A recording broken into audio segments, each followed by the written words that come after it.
do I, as a film goer, give a shit that it's your 100th year? Answer, I don't. I am no god of the void, slicer of worlds. Opening your movie with 1 minute and 7 seconds of Null's position. My symbiote children betrayed me and imprisoned me here. Am I meant to understand any of this?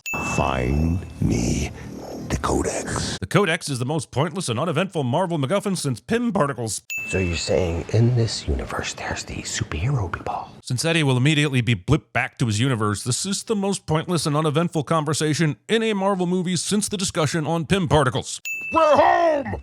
I'm so done with the multiverse! Brock and Venom can't comprehend the idea of superheroes, but are well aware enough of multiverses that Venom can make meta commentary on them. If we are on the news here, we are on the news everywhere. But this is CBS News Bay Area, which means this bar in Mexico is broadcasting local San Francisco television for some reason, which does not mean this is on the news everywhere. Just means someone hooked up this bar owner with some illegal cable, most likely. Oh, we can't go back to San Francisco. Is that the reason this is a road movie? That's paper thin. Eddie basically says, I know a judge in New York and I have some dirt on him, and maybe if I blackmail him, I can clear my name. And I don't think Eddie knows how judges work because New York ones rarely have any jurisdiction in California.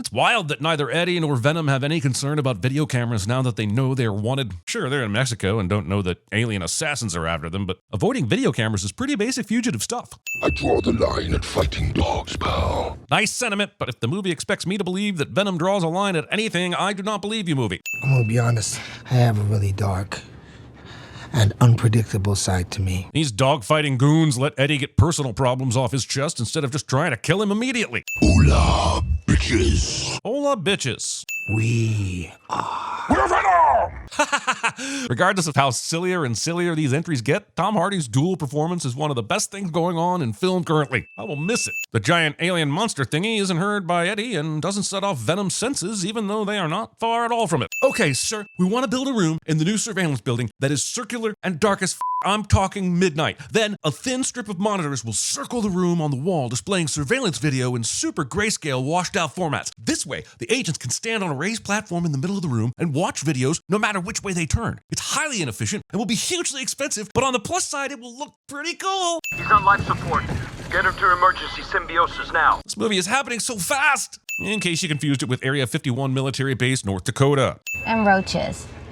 Even the biggest of banks couldn't kill him. They've been around 280 million years. Does this lady know that there are actually plenty of commercial products one can buy that do in fact kill roaches? I love how the makers of this movie were all, let's have a secret base under a mountain, but first you have to drive through the dust waterfall to get in there. But don't worry, because historically, dust doesn't do harm to complex machinery like gears and pulleys and elevators. Wait, her truck rides the elevator down and she just parks right next to the check-in and there are no other vehicles around hers? So is she the most entitled person here or what? Hi.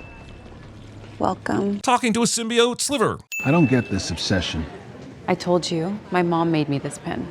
It's July. There's no mistaking it. Venom: The Last Dance is a Christmas movie. That thing looks so secure. I'm sure none of those samples will ever get out. Like, it appears to have glass and metal. I don't know how you make something any more escape resistant than that. Area 51 will be fully decommissioned by the end of the week. It's just a shipwreck anyway, and they're tired of the tourists.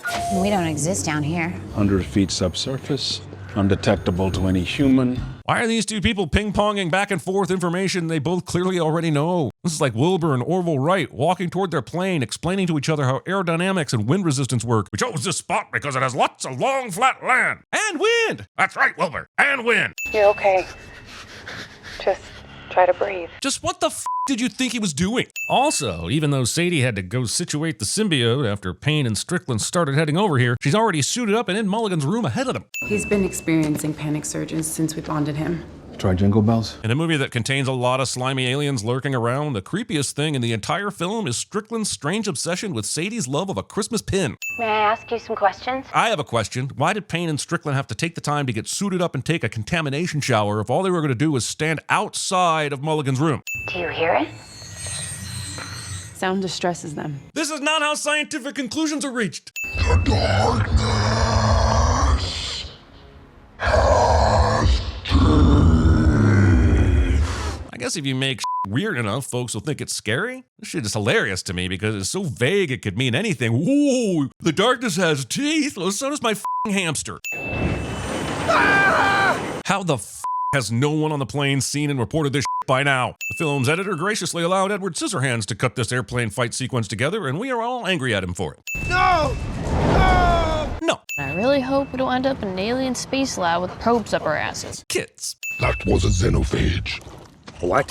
A xenophage. Sounds so much like Xenomorph that I'm calling the copyright police. No. No! So it's another big bad whose name we're not allowed to say? I'm calling Voldemort, Beetlejuice, Candyman, and Bruno from Encanto on this thing. And the codex. Venom will now inform Eddie and the audience that they are carrying the codex that the Night King wants for his revenge purposes. This wasn't important enough to mention until this movie because reasons. What the hell is a codex? It's a key. Then can we just call it a key? It would free our creator. Imagine being afraid of your own species' creator. She can only see the codex when a symbiote is in its full, true form. Well, as long as all the rules are as arbitrary as this one. As long as you and I both live, the codex exists. If one of us should die, No. the codex would die. Way to spoil the end of the movie. Now we know one of these two will die, and it will most likely be Venom. And I'm guessing it'll be sacrificial, too. Be honest with me, buddy. How fast do you think you can get that thing to go without killing it? Only one way to find out. The horse survives this. Also, how exactly is this not Venom taking his full form, since he's completely possessing the horse? That codex signal should have been sent, and the symbiote hunter should be well on his way to kill Eddie and Venom. Why did the military think dangling soldiers on wires out of helicopters was a good idea?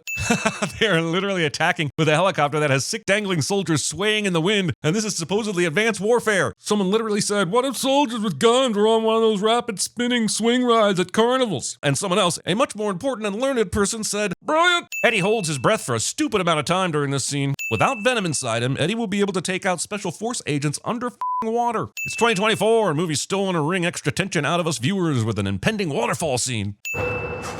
What have I done? What have I done? I just lost 3 people. Can you collect any samples? Having no ability to read the room. I just saw blood spray out of the back of an alien's face. This is a hilarious line reading, but I've seen the first 2 movies, and I don't think a blood mist spray out the back of an alien's face would even be in the top 5 most insane he's seen Venom do.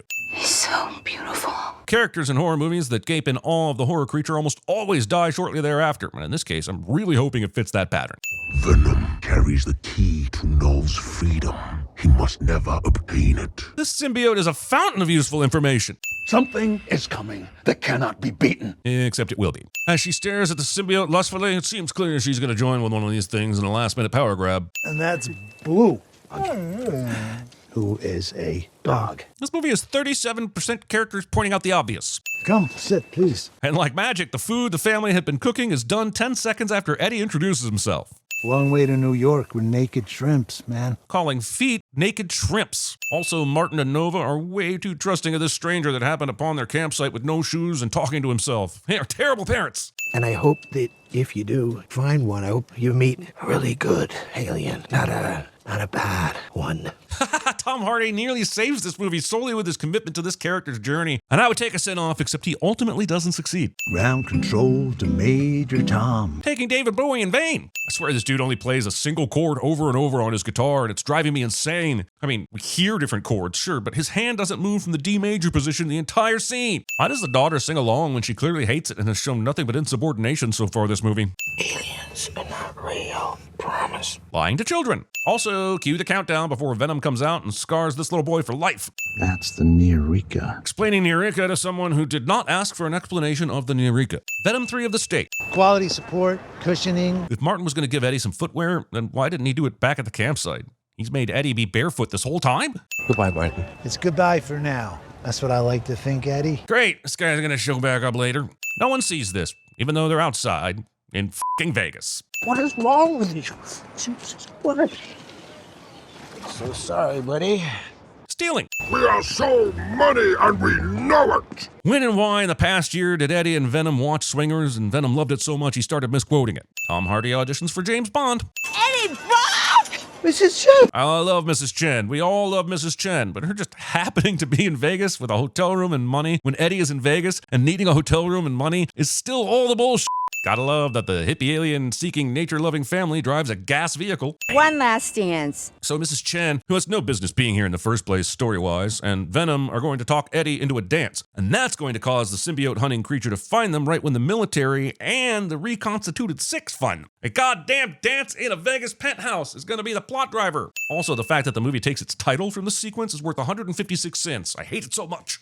When did you two practice this? Shut the up, movie. You can't just have Eddie ask this and have that excuse at all. She can't see the thing she's looking for. Venom 3 borrows the villain's weakness from Jurassic Park. Area 51. Wild that it's only guarded by a 7-foot fence and some pretty flimsy-looking razor wire. Area 51 has a section of fence pre-cut for outsiders to sneak inside. Was cutting that fence for 3 feet part of the decommissioning of the base, or has that fence been cut this whole time? The entire family goes under the Area 51 fence, and fine. I know he wants to find aliens and but they leave the van door open, dog inside with the headlights on. That van is not going to start whenever they get back to it. And that dog is going to need food and fresh water, goddammit. I smell alien. I loved the first 2 Venom movies. He's deteriorating without his host. That doesn't make any sense. He was fine without Eddie for a long time before he met Eddie. Oh, is this the movie hinting that Venom has come to love Eddie or need him or something? That could be it. Nah, that's still stupid. So the movie's pretty clear that Area 51 is getting shut down very soon, and that is surely the reason the movie would give for why the family is able to move about the base undetected. The military is anything but wasteful, so why would they leave behind all these vehicles, storage containers, and buildings if the base was closing? The answer is they wouldn't. We needed the family to be able to sneak around the base, so we just acted like the military doesn't make practical decisions.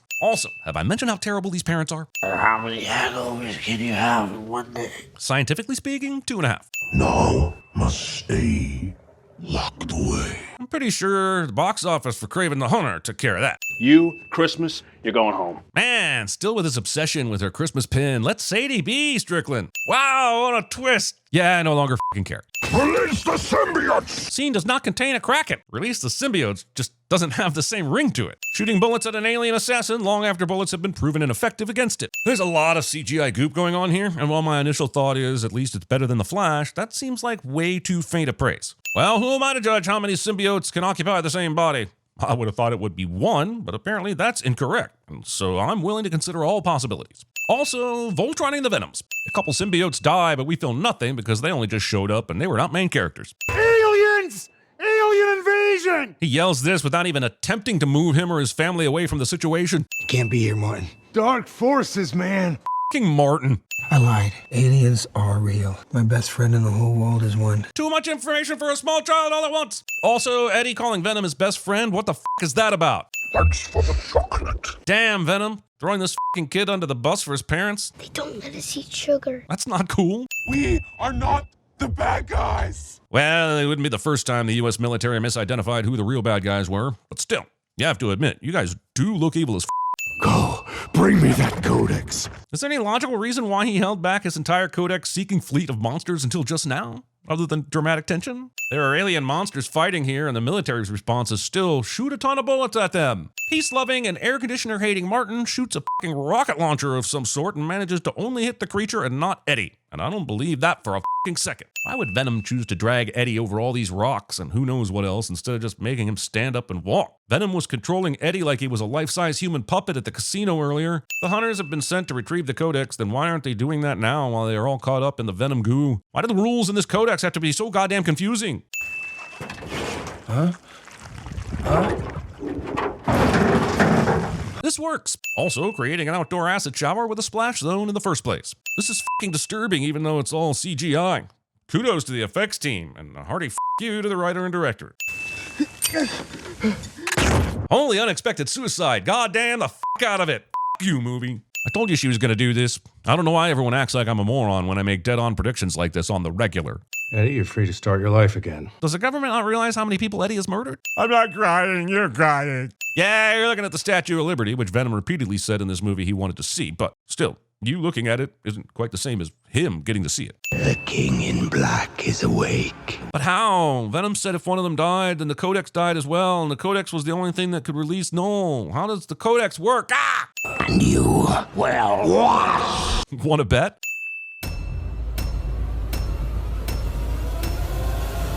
Len, suck on his ass. Getting back. That's your concern. they do not love Stone. Do you know what they love? They love the shit. They love blood. They love action. Ralph, hey Ralph, come on, let us out. I offer money, you'll play the man of honor and take umbrage.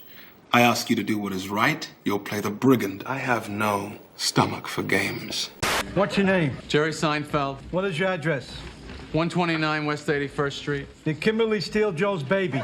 I say, release me! Hi, everybody! Delirious! It burns!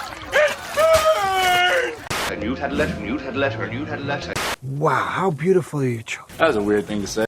Promise I won't see one. Aliens are not real. Let's go right now. Let's go to the zoo. Ready to zoo? You know, f***ing zoo's closed, right? On your left.